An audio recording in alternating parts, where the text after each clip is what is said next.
What's going on, everyone? It's Mike, it's John back again, and this is your aftermatch reaction of the aftermath that happened yesterday. You all right, John? Good to see you again. Uh, How are you? Yeah, I'm all right, our kids. it's the best I've felt after a match day for a long time, I think. Jesus. Oh, yeah. Yes, yes. Right, let's get straight into it because there's a few things we need to talk about. We spoke about the match, and I think we did a pretty good job of an analysis of the game.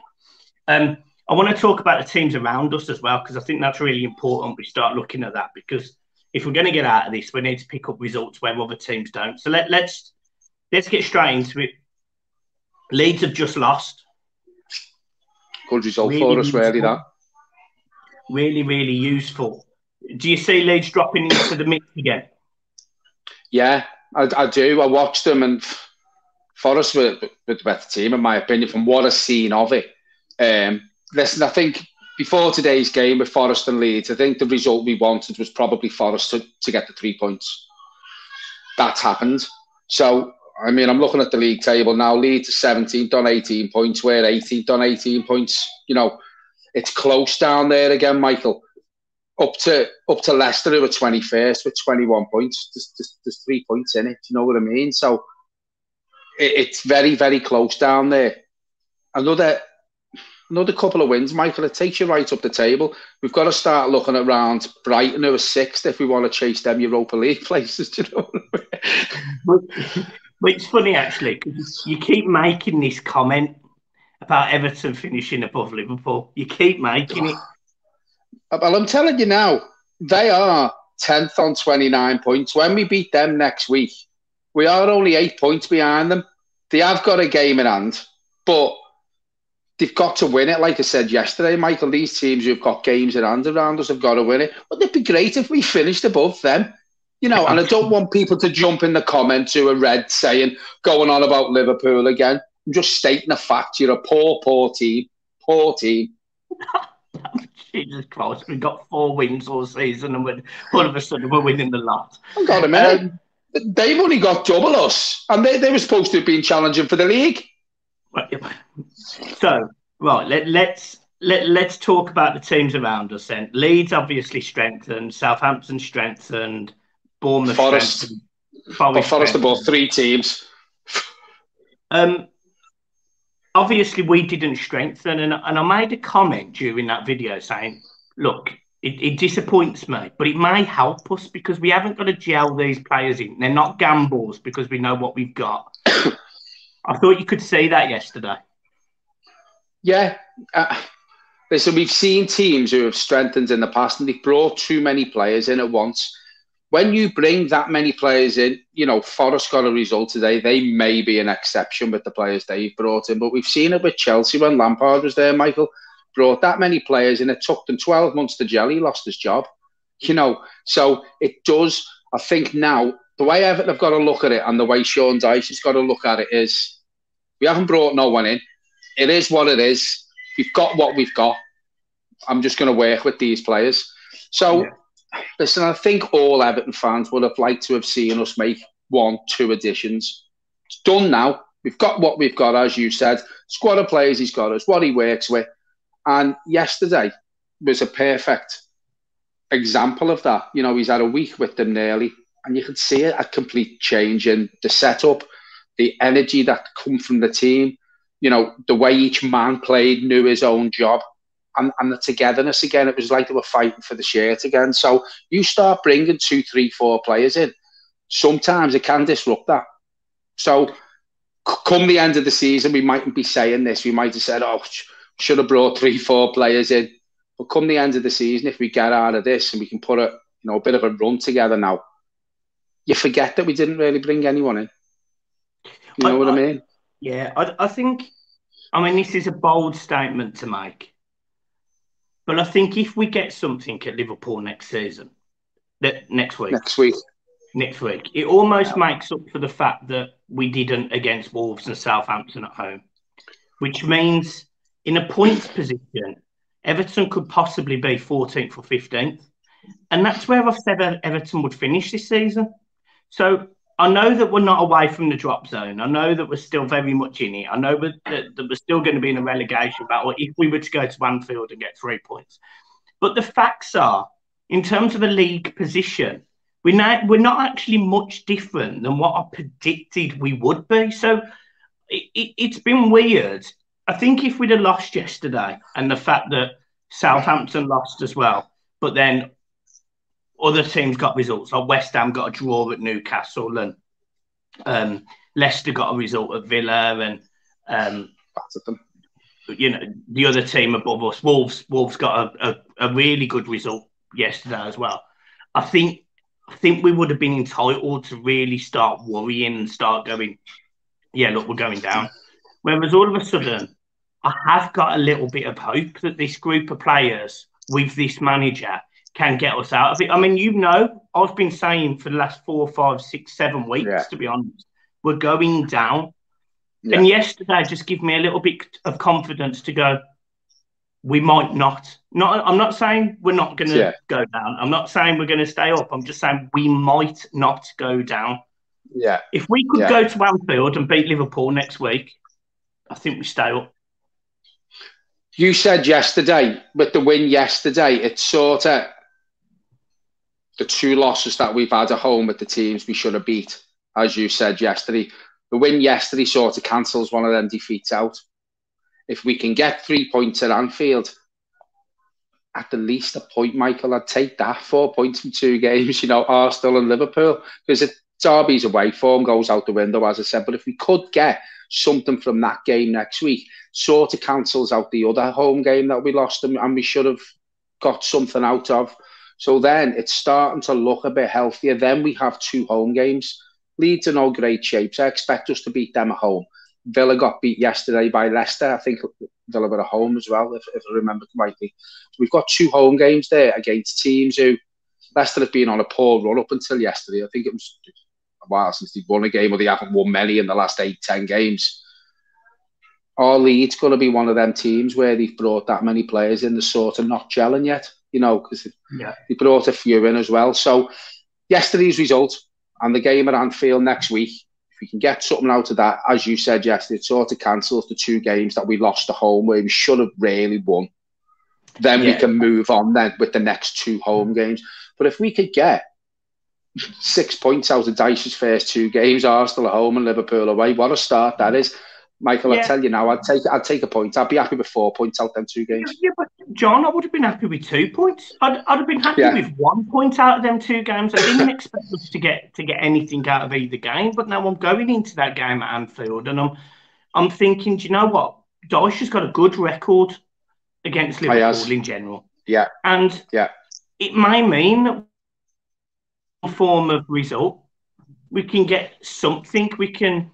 You know, whether it's a point, whether it's 3 points, whether we get, you know, whatever it is, if we could just get something, that would be really, really, really, really positive. And then we have got, as you say, them 2 games, Leeds and Villa, who I can't see why we can't get results. And then also, I think it's Forest and Brentford. I mean, the performance honestly, yesterday at home, the performance, if we play like yesterday against Leeds and Villa, we win both games.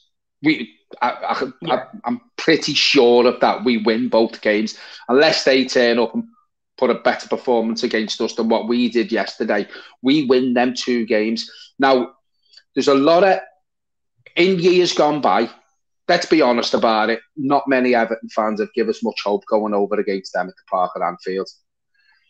This season, the way they're playing, and I know it's only been 1 game and we don't want to get ahead of ourselves, but because of the run we've been on, Michael, that game yesterday was just like chalk and cheese compared to what we've been watching. So I think that's why all Everton fans are on such a high, because within 5 or 6 days of Sean Dyche coming in, we see a performance like that compared to what we've been watching out the last 12, 13, 14 games under Lampard.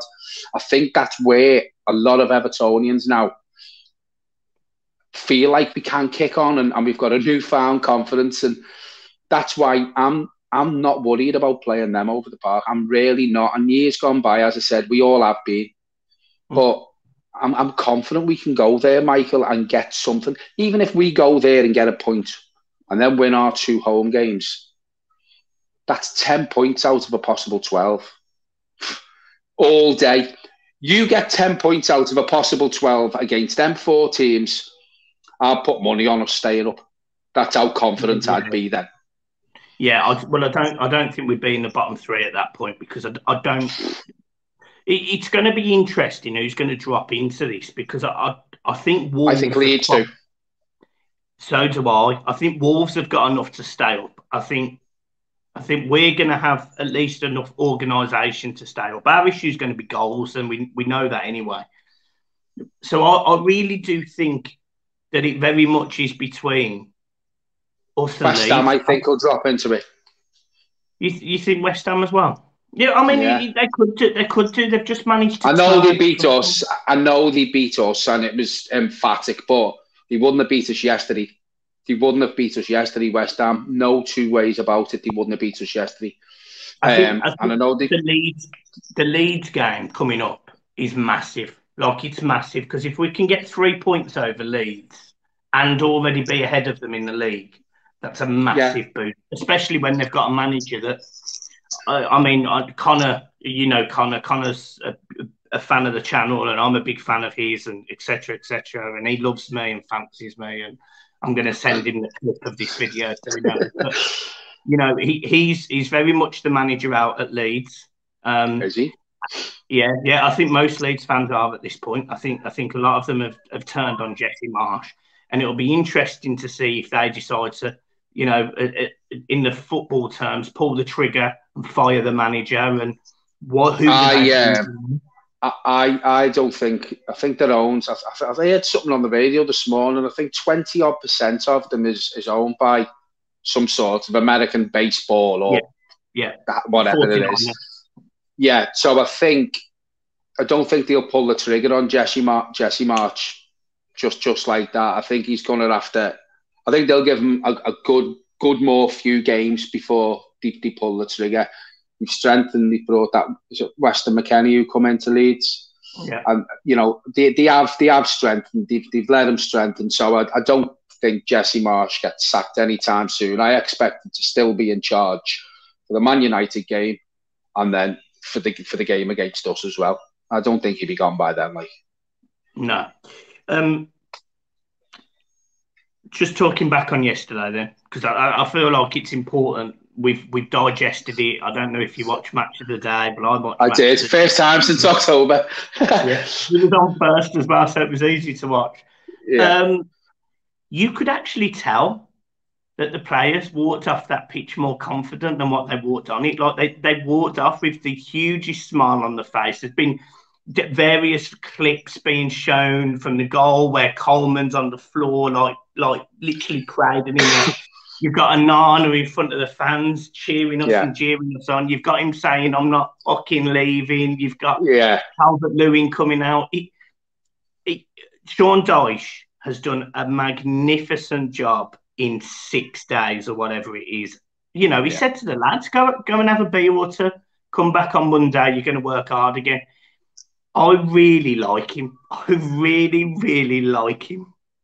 I think he's got very, very, very good man management skills, Sean Dyche. And, we've heard ex-Burnley players on the television, on Sky and that Sky News saying, you know what you get with him. He can be tough, but he's actually okay. He demands you work hard for him, because if you don't, you won't be in the team. Going back to what you said yesterday about how the players looked at the full-time whistle, Michael, when was the last time we seen that? When was the last time we seen all of the players actually stay on the pitch, clapping the fans, walking around? Last couple of months, Michael, they couldn't wait to get off the pitch. They haven't even acknowledged their fans when they've been away from home, because probably they were embarrassed. It was just, I know we keep saying it, Michael, but it's because it sticks out like a sore thumb. Yesterday was just, for me, apart from probably the Crystal Palace game, it was probably on a par with that. It's probably our best performance of the season. I think it was. I mean, yes, we beat Palace 3-0, but we were fairly high in confidence at the time. I think we'd only lost 1 in 10, and I don't think we conceded a lot of goals. we were fairly high in confidence. I think yesterday when we've been on the floor, I mean, let's be honest, John, we've been on the floor as a fan base, as a group of As a players, and club, as a club, we've been on the floor, and yesterday's performance, it wasn't always pretty, but there was a little bit of nice passing. There was some good passing. I'd argue there was better passing. There was a lot less gaps and space. And Nana was, I mean, I'm going to give this kid a shout already for the Young Player of the Year, because I think he's absolutely sensational. Like, as long as Everton hold on to that kid, we'll be fine. He has got everything. I think you said yesterday on the match reaction that if he does stick with us, he's probably the next captain of the club. And he'd fully deserve it. Covered every blade of grass yesterday, Michael. On one of the highlights last night, you're seeing him just slide in, win the ball, and then another clip where the Arsenal's move broke down in our box and he come out.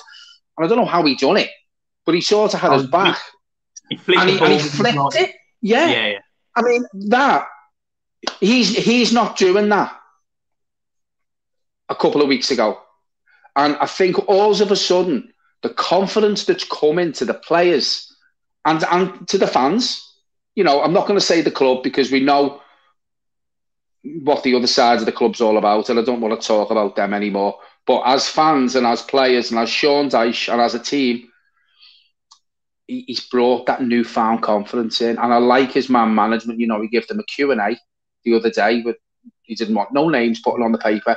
And he actually said to them, write down your problems, write down where it's gone wrong, write down what you think we can do better. 2 players out the whole squad didn't do it. 2 players. Don't know who they were because I don't think he knows who they were. But that is good man management, because he's saying to them, you tell me what's gone wrong. You tell me what's gone wrong. What can I do to change it? And he's read the feedback. He's took it on board. He's worked with his staff. And it was just, I mean, I said 1-1. You said we'd get beat 2-0, and I just wasn't expecting to see such a turnaround that quick. But it was mad because, I've done my match reaction, and although I was my match preview, I was fairly positive, but I still think we get beat, but it'll be a better. I think it was yesterday was all about performance for you. But what happened is I woke up. Honestly, John, I woke up yesterday and I had I don't know what had happened, but this divine feeling was telling me that we were going to be everything that I've wanted Everton to be in a long time: hard-working, aggressive, skillful. Don't I know it? and I was doing everyone's heading in the hub. I was doing at 9:30 in the morning, I'm walking up Goodison Road singing Everton songs on my own, me and Finlay. Finlay's telling me off because I'm singing too loud and waking people up. I had a copper of one of the people that put the cones out to say that, the road's going to be closed. And she's saying, be quiet, you're going to wake everyone up. And I just couldn't, because I was so hyped about that game. And would you have been like that yesterday if the previous manager was here? No, John. And I know we're not making it about Frank Lampard. We're not going to sit here and slag him off. As I've said many times, I don't think he's a very good football manager. But again, the way you were and how you felt was how the players probably felt yesterday to put a performance in like that. And there is a newfound confidence now. Yours is off the scale, but, Yeah, it's like, it's for the first time in a long time, right? I just loved my football again. I woke up early. I woke up at 6:30. I'm in the shower at 7. Cup of tea downstairs. I get Finn up at about 7:15, 7:30. I say to him, right, brush your teeth, get changed. I'll get him something in the car on the way up. We're driving up. We stop. We have a coffee, and Finley has a prawn sandwich for his breakfast. But kids are kids. He gets what he wants on the football day. You send me videos. We get to the ground. We're really energised. I'm doing Finley's heading at this point. I'm probably doing your heading. I watch a good game of football where at one point I felt like I was having a heart attack. We win the game. I'm £367.40 up as a result of winning that football match. I then get in my car, I go home. We do our match reaction. I get in my car, I go home. I'm home for 5:45. I can have a nice Chinese, a chill out evening. Finley's upstairs on his Xbox. I'm watching more football on the telly. Harriet's out with the girls. I watch Match of the Day. I go to bed. I haven't had a Saturday where I've just loved life. And that's how much an Everton win means. I'm still smiling now. Loved it. And this is what I was saying. One performance and one result has give everyone that lift. That lift. As Everton fans, we've all been down. You know, as I said to you on another video, Michael, it's doing me head in. My head fell off with it all. We didn't have a manager before he was sacked. Lampard was sacked. We were watching shit football. We weren't getting any points. We were all worried about relegation. We still are. You know, and then the change was made. And before that change was made, Michael, our heads were falling off because we're thinking, who are we getting in? What's next? You know, we didn't know. Your last thought when you went to bed was Everton Football Club. What's going on at our club? Your first thought when we woke up, is there any news about, you know, what's going on? And then all of a sudden, we can sleep easy. We can go round with a smile on our face. We can walk around with our head held high.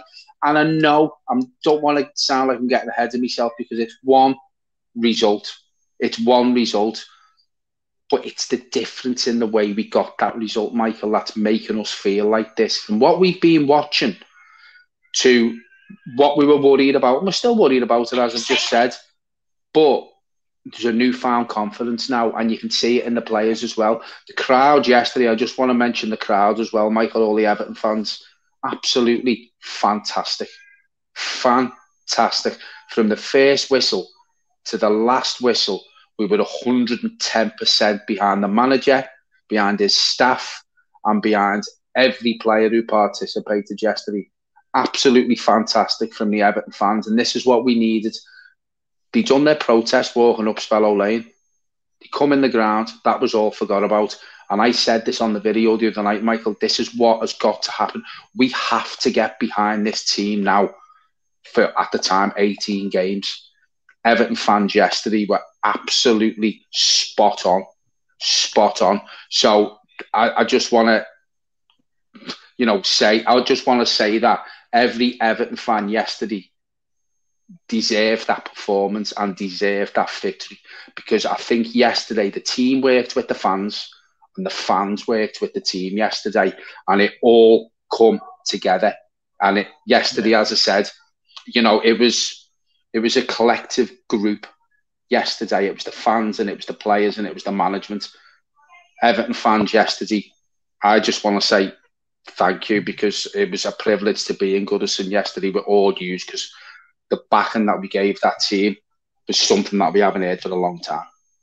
Yeah. And the last thing I want to mention, just on the protest and on everything, there was a lot of people that were saying it wasn't the right time for it. It was the first game for Dyche. A lot of people, there was people in the hub saying the same, that it wasn't the right day for the protest. And I semi-understood, and I personally wasn't too fussed whether they went ahead yesterday or not. But the one thing I do want to say as a result of these protests is the board know that they're not welcome. And that in my mind, is a massive, massive achievement on the people that have organised the protest. Me and you, obviously, we did the sit-in. Me and Finlay walked along the protest as it walked down Goodison Road. We walked down it. We were in it as much as... I didn't want Finlay to be too consumed by it because it's so little, but I wanted to still be part of it, because my feelings for the club are, I don't want these people in our club. I don't want them. The way that it was done yesterday, I thought was peaceful. It was brilliant. It was exactly how it should be. And for the people on the media, people like Simon Jordan, people like Jim White, other people that I've seen saying that Everton is a toxic club, yesterday was absolutely proof that this club is not toxic, but actually it is the board that is toxic. It is the people that run this club that are running it into the ground. That is where it is toxic. It's not the fans. The fans will get behind any manager, any player that steps on that pitch, and any motion that needs to be made at Goodison Park. Any fan would do that. But that board has smeared its fans, made up rumours of all sorts of stuff that I still believe have not been confirmed. That, you know, there's no evidence to suggest anything. Didn't happen, that's right. Every week we're getting the same. It's a security reason that they're not coming to the game. It's not a security reason. It's because they know they're not wanted. It will have a negative effect on the team. So don't turn up. Don't turn up. I just don't. Was good for that yesterday. I don't see how there's any coming back from the board, Michael. You know, there's no coming back for them now. I just hope he sells up and the whole board just goes when the sale's done. Or if it's not very close to getting sold, that's fine. Just don't come, because you're not welcome. You're not welcome by the fans. Please don't come, because if you come, the negativity that it will create will rub off on our team, and we can't afford that. So stay away, because you're not welcome. We don't want you there. Stay away. There you go, John. I'm happy to leave it there, mate. I think we've had a good insight. I think we've gone through the teams around us. We've talked about the fixtures. One thing I'm going to say: the baby's crying up the toffees. Cheers, folks.